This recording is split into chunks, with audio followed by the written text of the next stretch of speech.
மார்கழி திங்கள் டீம் கிட்ட நீங்கள் பேசியிருப்பீங்க, அவங்களாம் வந்தாங்களா? ஏதாவது பார்த்து பேசினீங்களா அவங்க கிட்ட? Like sharing something.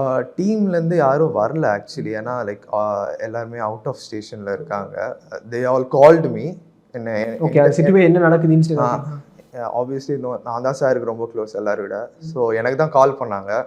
ஏன்னா நான் இப்போ தான் ஷூட் முடிச்சுட்டு இங்கே வந்த உடனே நான் இங்கே சென்னையில் வந்தனால நான் உடனே போயிட்டேன்.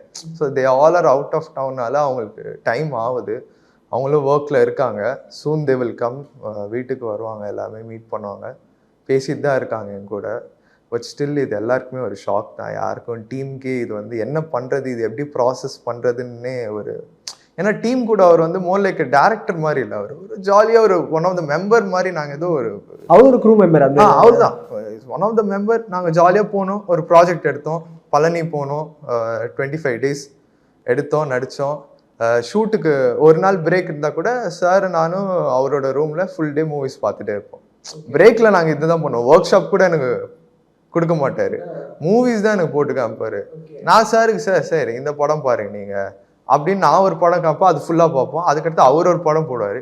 இப்படி மாற்றி எங்களோட கலெக்ஷன்ஸே நாங்கள் ஷேர் பண்ணிக்குவோம். இதுதான் ரொம்ப பியூட்டிஃபுல்லான மெமரிஸாக நான் கிரியேட் பண்ணியிருக்கேன்.